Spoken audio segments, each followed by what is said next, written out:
Hej, cześć, dzień dobry, witam wszystkich bardzo serdecznie w kolejnym filmie na kanale. Dzisiaj jesteśmy w grze o nazwie My Summer Car, a ja chciałbym wam zaprezentować modyfikację o nazwie Panier 250. I generalnie jest to chyba najlepszy drivable z modyfikacji do My Summer Car. Także ja odpalam mojego Ferndale'a i kierujemy się w stronę, gdzie możemy go odebrać. Generalnie, jak możecie zauważyć, ten film pojawia się bardzo wcześnie, bo tylko 10 miesięcy od wydania moda, ale jak naprawdę teraz dopiero udało mi się go zdobyć. I jak widzicie, stoi, oto jest i nasz Panier 250. Jak widzicie, tak się on prezentuje. Jest to parodia Peugeota 205. Zanim przejdziemy do tego, jak zdobyć ten samochód, bo to też nie jest taka prosta sprawa, to pokrótce zaprezentuję wam ten samochód. Z zewnątrz prezentuje się on w ten sposób. Jest to o tyle dopracowany mod, że on występuje też w kilku odmianach. Są tutaj różne rodzaje wyposażenia. Najwięcej różnic jest głównie w środku. Z tego co wiem, też mogą być różne tapicerki. U mnie, jak widzicie, jest on w kolorze niebieskim. I tak naprawdę, czy będziecie mieli to wyposażenie, czy inne, to zależy po prostu od save'a, bo to jest zawsze chyba jakoś tam losowane. Oczywiście link do całej tej modyfikacji możecie znaleźć w opisie. Jeszcze nie zaglądając do środka, możemy stwierdzić po tym zewnętrznym wyglądzie parę rzeczy. Jeśli oczywiście ktoś jeszcze tego nie zauważył, to jest to samochód z automatyczną skrzynią biegów i jak widzicie, też ma wydech skierowany w dół, czyli jest to dieselek. Chociaż nie każdy diesel ma rurę skierowaną w dół, ale to już jest taki mniej istotny szczegół. Udało mi się zdobyć do niego klucze, możemy go sobie odblokować, też tutaj jest ten cały system blokowania. Otwieramy i zamykamy go lewym przyciskiem myszy. Podobnie w bagażniku też go musimy otwierać kluczykiem. I gdy samochód jest zamknięty, to słyszycie, jest dźwięk, nie możemy otworzyć. To samo z bagażnika, jeśli jest zamknięty, to nie możemy go otworzyć. Też otrzymujemy tutaj pełny pakiet nowych dźwięków otwierania drzwi. Generalnie jest to pierwszy raz, jak w ogóle mam do czynienia z tym samochodem, także nie wiem, czy ten samochód się automatycznie zamyka, gdy zapisujemy grę, czy na przykład może też nam go ktoś zawinąć, gdy go nie zamkniemy. Nie wiem. Tak wygląda samochód w środku. Odpalmy sobie już zapłon, tutaj się nagrzewają świece. O, jak widzicie, już lampka działania świec żarowych zgasła i to nawet dość szybko. Odpalamy furę. O, jakie warknięcie miała takie pod koniec. Pytanie, czy to dobrze, że miała takie warknięcie. I jak mamy dźwięk odpalania, to również mamy tutaj customowe dźwięki silnika. Możecie sobie go posłuchać sami. Jak słyszycie, jest to wolno ssący diesel i też ma on napęd na przód, więc w zimę albo nie, można nim sobie walić bączki na wstecznym. W ogóle też taka ciekawa kwestia, jak sobie przejdziemy teraz do tylnej części samochodu, o, jak widzicie, już czarny dymek leci. Nie możemy otworzyć bagażnika, jeśli mamy kluczyk w stacyjce, co myślę, że jest logiczne. No teraz musimy specjalnie zgasić nasz samochód, tutaj kliknąć unlock i teraz możemy otworzyć nasz bagażnik, w którym już mamy hubcapy, które możemy sobie za chwilę na koła założyć. Do takich podstawowych funkcji, no to tutaj tak wygląda cała nasza deska rozdzielcza. Mamy zegar, nie jest synchronizowany, czyli pewnie da się go jakoś ustawić, to zaraz to trzeba jakoś sprawdzić. Możemy tutaj jeszcze zresetować dolny licznik, jak widzicie, o, są wyzerowane. Tam już było 900 km chyba nabite, nie? To moglibyśmy go sami wyzerować sobie jeżdżąc. W środku mamy prędkościomierz, a po prawej stronie wskaźnik poziomu paliwa. Na górze są jeszcze wszystkie kontrolki, czyli pierwsza to światła długie, które jak sobie zapalimy, o, to się zaświeci. Kontrolka hamulca ręcznego, której swoją drogą trochę mi brakuje też w Satsumie. To będzie prawdopodobnie kontrolka zbyt wysokiej temperatury płynu chłodniczego, kontrolka niskiego poziomu oleju, kontrolka braku ładowania, kontrolka kierunkowskazów, które też tutaj ładnie działają i w sumie te wszystkie światła przy okazji też wyglądają tutaj w ten sposób. I ostatnia kontrolka, no to jest od tych świec żarowych. Jak widzicie, tutaj są przeskoki, gdy zmieniamy tryb świateł. Gdy włączymy światła mijania, no to mamy podświetlony licznik. Powinny się świecić przednie i tylne światła, ale coś to nie działa. Tylne się świecą, ok, ale przednie niekoniecznie, albo ja tego nie widzę. Gdy zapalimy sobie światła długie, no to zapalają się już światła, ale to są światła mijania, tak jakby. Ej, o co chodzi? Zresztą jak widzicie, nie ma nic do naciśnięcia na kierownicy. Klakson znajduje się właśnie na tej manetce od kierunkowskazów i brzmi on w ten sposób. Są tutaj również wycieraczki, które mają 3 poziomy pracy, teraz to jest ten najmniejszy, to jest ten taki jak w Satsumie i tu to jest najszybszy. Jak użyjemy prawego przycisku myszy, to odpalają się spryskiwacze, jak kierujemy troszeczkę w prawo, no to możemy również włączyć wycieraczkę na tylnej szybie. No dobra, ale miały być podstawowe funkcje, no to w sumie radio i tutaj jest kompletnie inne radio, w sensie działa na innej zasadzie. Mamy tutaj jeszcze jakieś presety, których nie rozkminiłem, ale tutaj mamy tunera i możemy sobie weskanować jakąś stację. To jest prawdopodobnie radio Aliwieska. Możemy jeszcze w dół oczywiście. I to jest Toive radio akuratnie. Także no, można się tu pobawić tym radiem, ma ono sporo funkcji. Dalej mamy tutaj schowek, którego nie możemy chyba zamknąć. Znaczy zamknąć możemy, tylko nie możemy go zakluczyć. Standardowa funkcja z Satsumy też można tutaj spać na tylnej kanapie. Otwieranie okien akurat przy tym wyposażeniu za pomocą turbotroniku. Z tyłu możemy uchylić sobie te dwa okienka. Także też to taka bardziej w sumie wizualna niż użyteczna rzecz. Center Console, no mamy tutaj oczywiście cały shifter, możemy go zmieniać ręcznie albo za pomocą oczywiście przybindowania przycisków, również biegi możemy zmieniać ręcznie. Na przykład tutaj możemy ruszać z pierwszego biegu, dalej mamy ręczny, oczywiście pasy, które chyba działają, także mamy osłony przeciwsłoneczne, które możemy otworzyć u siebie jak i u pasażera i światełko, które możemy sobie też odpalić, możemy sobie też na drzwi odpalić, albo że ma być cały czas włączone, albo że w ogóle wyłączone, żeby w ogóle się nie świeciło. Podobnie jak w Satsumie możemy sobie złożyć tutaj siedzenie, ale też możemy złożyć tylną kanapę, dodatkowo sobie wymontować tą tylną półkę i zobaczcie, ile tutaj mamy miejsca. Nad radiem jeszcze mamy pokrętłak, tu możemy kontrolować jak ma przebiegać powietrze, tą siłę powietrza i tu mamy temperaturę, czyli prawdopodobnie też ona w trakcie jazdy gdzieś tam będzie nam stres zabierać, przynajmniej tak to działa w klimie do Satsumy. Oczywiście mamy tutaj jeszcze światła awaryjne, wyglądają one tutaj w ten sposób, również się świecą na fenderach. Mamy jeszcze odmrażanie tylnej szyby, które niestety nie jest kompatybilne z Expanded Winter Mod, no ale trudno, mamy jeszcze tylne światła przeciwmgielne, które żeby działały musiałbym odpalić światła mijania. Również dają nam tutaj możliwość holowania, haczyk mamy zamontowany, pokażę wam to na przykładzie beli.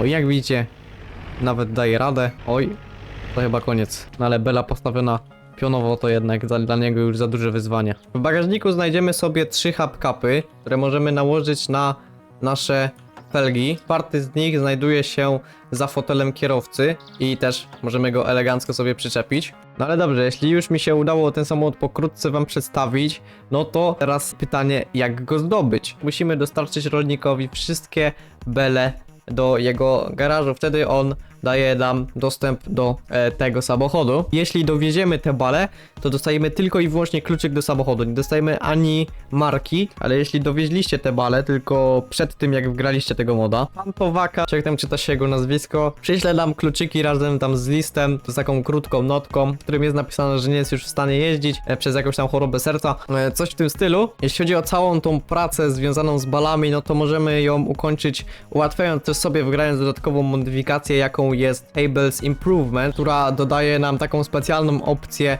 obwinąć tą belę sznurkami i potem ją podczepić do traktora, co bardzo ułatwia ładowanie tych beli na przyczepę. Lub jeśli wam się w ogóle nie chce, to możecie polecieć totalnie po całości i wziąć po prostu taką balę, korzystając z modyfikacji No Clip i Grab Anything. Będziecie mogli ją sobie wtedy szybko przetransportować i przyspieszyć cały proces zdobywania tego samochodu.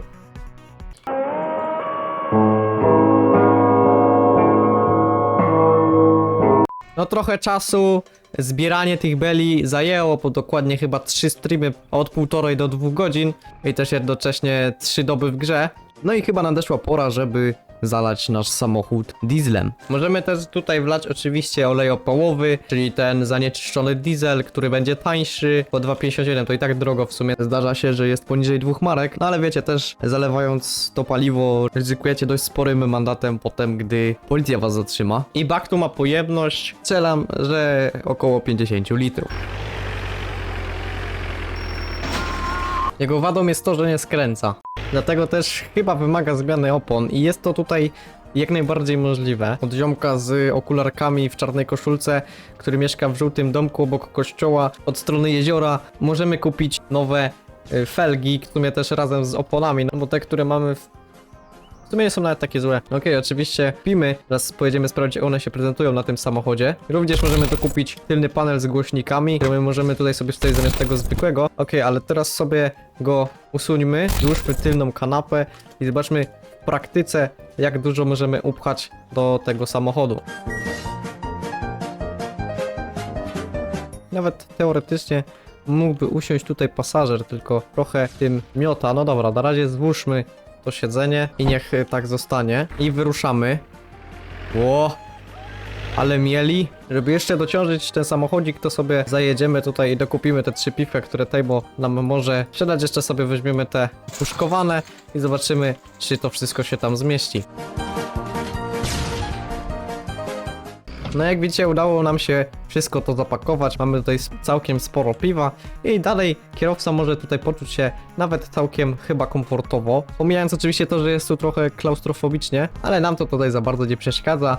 Okej, włączamy się do ruchu. I teraz jak już tak sobie jedziemy, to wspomnę, że też ten Panier 250 wspiera jeszcze dodatkową modyfikację Satsuma Dirt Mod i normalnie gdzieś tam jeżdżąc po tych drogach futrowych będzie on się nam brudził. I druga modyfikacja Cassette Tapes, czyli będziemy mogli sobie pewnie do radia włożyć kasetę z jakąś tam muzyką, którą sobie wgramy. I w ogóle takim obładowaniem wyciągnęliśmy tutaj na tej trasie, jak widzieliście, 140 km na godzinę, co jest, mi się wydaje, takim dość fajnym osiągnięciem. Wydaje mi się, że ten samochód ma mniej koni niż Hayosiko i trochę osiąganie mu tej prędkości zajęło więcej, także udało nam się bezproblemowo tu dojechać. Także mamy wyciągnięte już wszystkie opony, od razu zamontuję sobie kółkę, tylko niech załapie, ok, i mamy, czyli i tu już jest wszystko chyba zamontowane, nie trzeba nic wykręcać. No dobra, w takim razie zobaczmy, jak to tutaj działa. Dobra, skanuje się. O, w ogóle jakie basy, ty, dawaj mocniej.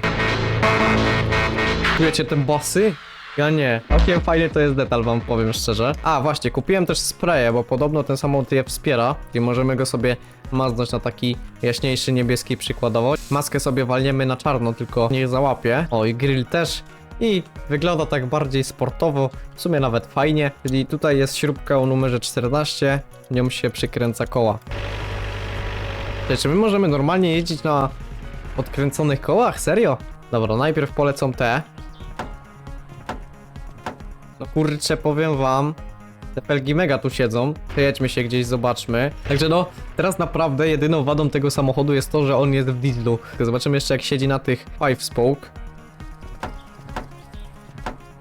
No i jak widzicie, prezentuje się to w ten sposób. No nie jest źle, ale mi się wydaje, że te bardziej siedzą. Możemy też na nim użyć oli przyciemniającej szyby i zrobiliśmy w sumie z tego taki dobry Sebixowóz. Można tutaj również umieścić customową naklejkę na tylną szybę. Też wspiera customowe malowania, ale niestety nie udało mi się tego wywołać, bo bym musiał poczekać parę dni. Tutaj obok mechanika są jeszcze światła przednie pozycyjne, które możemy sobie tutaj jeszcze walnąć. Nie wiem za bardzo, czemu one świecą dopiero gdy zapalę światła długie. Te światła to jest bardzo dziwna kwestia, jeśli chodzi o tą tutaj modyfikację. Przy zjeździe do Pigmana w miejscu, gdzie możemy znaleźć felgi GT, znajdują się również takie nadkola, które możemy sobie bez problemu zamontować i zrobić z niego takie małe Audi A6 Allroad. Jak widzicie, też ten Peugeot ma lusterko wsteczne umieszczone tak na szybie. W momencie, gdy się rozbijemy i wybije nam się szyba, to lusterko nam odpadnie. Proszę bardzo, mamy je tutaj. I z tego co wiem po zapisie gry, gdy szyba się naprawi, to lusterko się tam automatycznie z powrotem przymocuje. Również do tego samochodu w razie potrzeby może wejść babcia lub pijak i będziecie mogli sobie ich na spokojnie odwieźć, gdy na przykład Satsuma wam nie działa. I generalnie mówiłem wcześniej, że jest tutaj dużo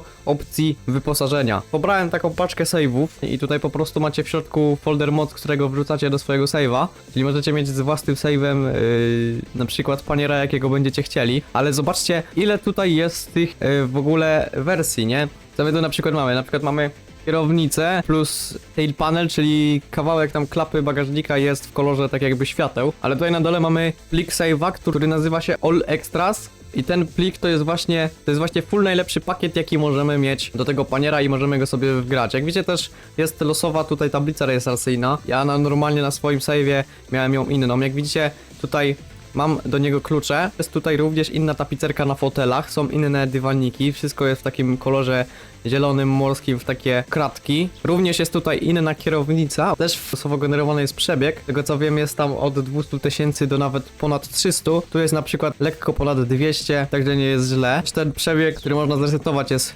losowy z tego co widzę, bo ja mam tam ponad 900 km. Kolejna rzecz w tym super premium pakiecie są elektryczne szyby, które możemy sobie otworzyć. Naciskając przycisk F, tylko ja musiałbym zapłon zapalić. O, proszę bardzo, jest nawet dźwięk, możecie sobie posłuchać. Elegancka sprawa. Możemy też tutaj kontrolować okno pasażera. I zobaczcie, w ogóle w miejscu, gdzie był ten Corbotronic, teraz jest taka zeszlepka. Ten tail panel to chodzi tutaj oczywiście o ten pasek tutaj, który jest na wysokości tych świateł i to jest chyba jakiś odblask. Ja wam link do pobrania tej paczki tych wszystkich wyposażeń podeślę również w opisie, gdzie sobie mogli z Nexus Mods również to pobrać. Jeździ nim się tak samo, więc w sumie tylko macie to premium wyposażenie. Oczywiście ja bym ten samochód zdecydowanie bardziej poleciłbym wam na właśnie takie drogi szusowe niż na szut. Tam się jeździ nim trochę gorzej, chciałem powiedzieć. Jednak koło może odpaść. Chciałem jeszcze powiedzieć, że na szutrze no trochę ta jego podsterowność jest ciężka do wyczucia, ale myślę, że to jest do wyrobienia i wystarczy dłużej nim pojeździć, żeby go lepiej poznać. Ja bym chciał was zaprosić do zostawienia subskrypcji na tym kanale. Bardzo mało nam brakuje, żeby dobić te 5000. Także kliknij ten biały przycisk suba. A jeśli chciałbyś mnie dodatkowo wesprzeć, no to możesz zakupić wspieranie, za które dostaniesz też specjalne bonusy. Wszystkie informacje będą tam niżej pod przyciskiem wesprzyj. Samo niżej znajduje się link do Discorda, na którego również zapraszam. Na dzisiaj to tyle. Dzięki za oglądanie. Do następnego. Cześć!